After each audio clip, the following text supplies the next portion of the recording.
Why do people gravitate toward you? Cause I'm me. Like I'm real and I'm honest. I started off doing girl talk before I was even rapping. No, I always been like rapping, but I was always giving people advice about like relationships and love and stuff like that before I was even rapping. Do you use your own advice? Yeah, I don't tell nobody nothing that I wouldn't do. Because some people are quick to give advice, but they might not necessarily follow it themselves. For sure. Yes, I do use my own advice in my personal life. Now, when it comes to giving advice, you still do? Yeah, for sure.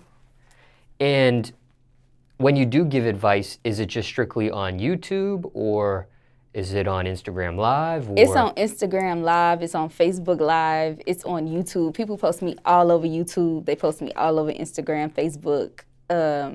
I always hit a lot of views off just, you know, talking. So do you actually make videos of advice on YouTube, or that's just people? No, people repost it. Got you. I don't post it. Only thing I post on my YouTube is music, but everybody else reposts videos of me on YouTube.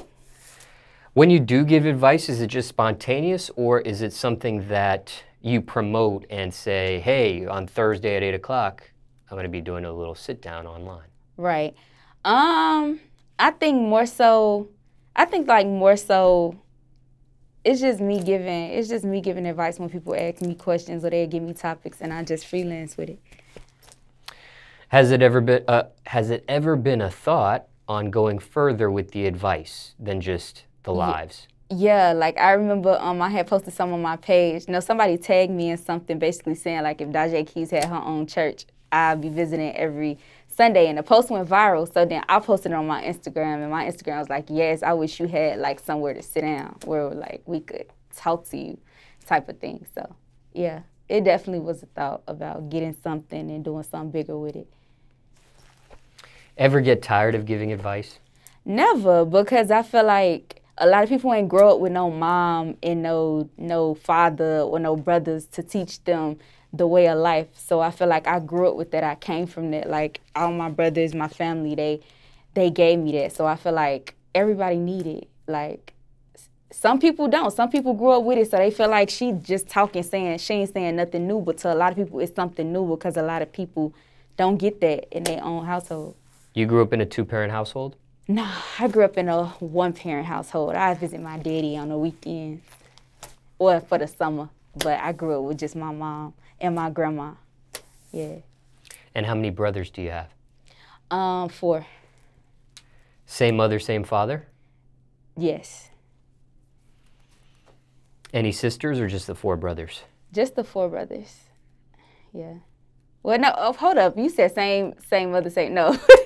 No, different daddies. Yeah. So how many of your siblings, same mother, same father, is it just you? None. It's just me. It's just me. Yeah, I thought about it. I'm like, hold on, I just asked that wrong. Now, what is the biggest misconception of you at this point? What's a view or opinion that is incorrect people have?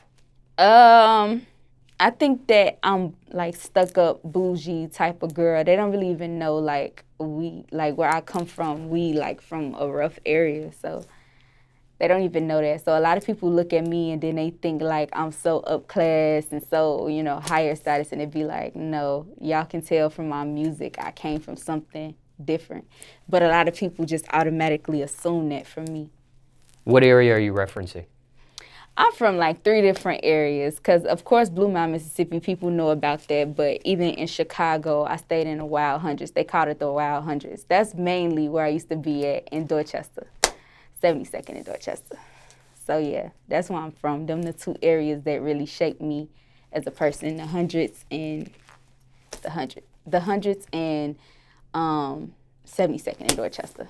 Are you able to give us a chronological order of what ages you were in each area? Yes, when I was staying in the Hundreds, Or what grade? I was in 8th grade. I was like in 7th. I started from 6th all the way up into 8th in the Hundreds. Now before, when I was staying on close by 72nd in Dorchester, that was like 5th grade and down. Yeah. And then what about Blue Mountain? Blue Mountain, that was my sophomore year. I went to high school out there. I went to high school from like my sophomore to my junior year. Yeah.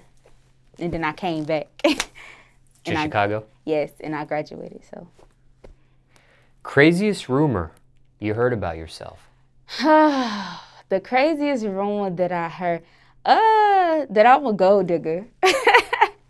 I think that was the craziest rumor because I ain't never like used nobody for nothing. So, but it always used to get thrown on me because the people that I would talk to, you know, had something going for themselves. So people, it's like when women see you dating people who just ain't broke. Like if you don't mess with no broke dude, you just a gold digger.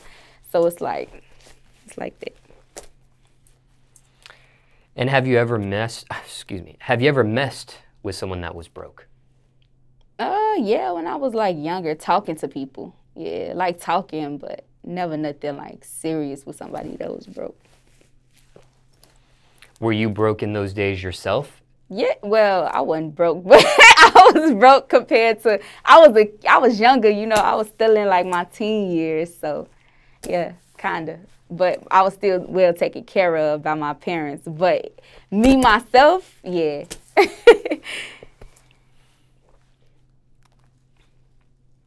And when it comes to people, and was it comments of people saying that you were a gold digger or accusing you of being a gold digger? Is that what it was? It was all throughout, like, because my child father is, like, older than me. And he always, like, that was, like, my first, like real serious, like, relationship for real. So that was, like, my first time, like, being, like, in love type of stuff. And from him having so much and doing so much, that was, like, my first real relationship. And everybody else was still dating little high school dudes. So to compare it to me and what I'm doing, they looking at it like, nah, she had to be going after somebody with some money type of thing. And is that something that you address when people do make those comments? Is that something you clap back at? Is that something you respond to? I really don't. I really don't clap back at that just because of the simple fact that, I mean, they gonna say it anyway, like no matter who I date or talk to, because it's been being said for so long. So it's like, ain't no point to keep talking about it, and I'm not gonna run down my whole history of who I dated and all of that. So I'm not, and what they had and all of that. Is your child's father well known, famous, or a celebrity of some sort? No. Well, he well known in Chicago, but no, he not know none of that. He's a businessman. And when it comes to rumors in general, what's your policy on them?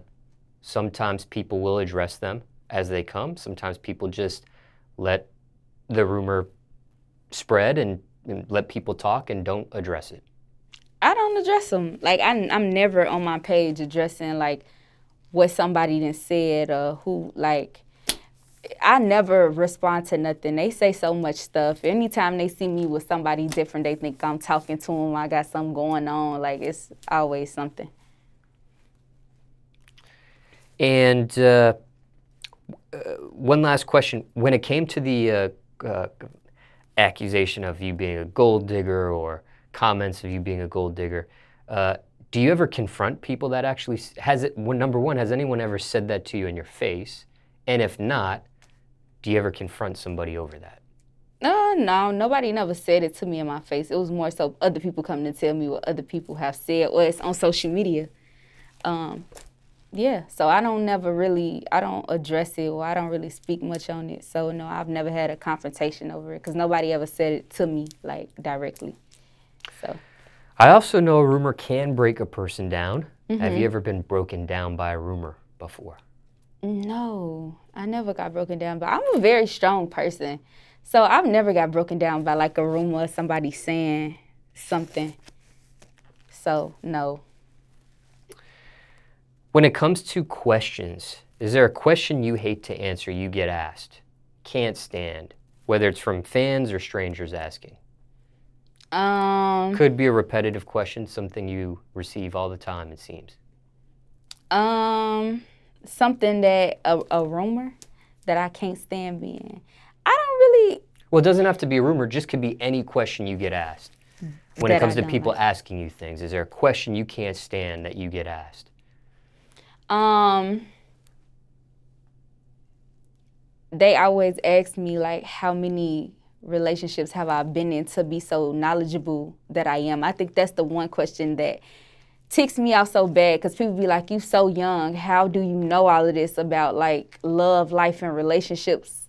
Like, how many dudes you been with? Like, I hate when people ask me that question. That's the one question that ticks me off, because you don't have to have been with a bunch of people to have knowledge about men and about relationships and love and stuff like that. So basically what I talk about, they always ask me, like, you had to have been with, like, so many people, but it's like, no.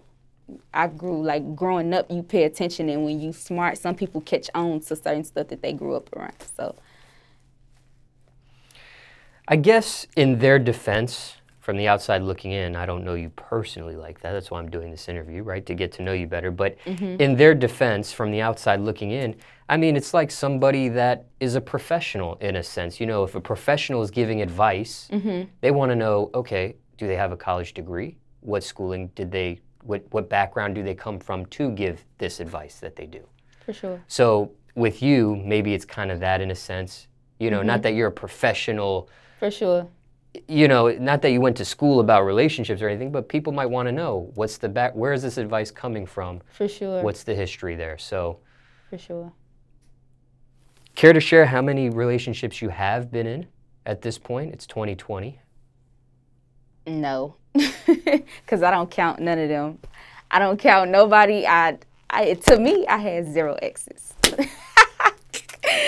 To me, I had 0 relationships, because I don't count nobody I was with before. Before, I don't count nobody. I don't. If it was up to me, I've been single all my life. If it's up to me.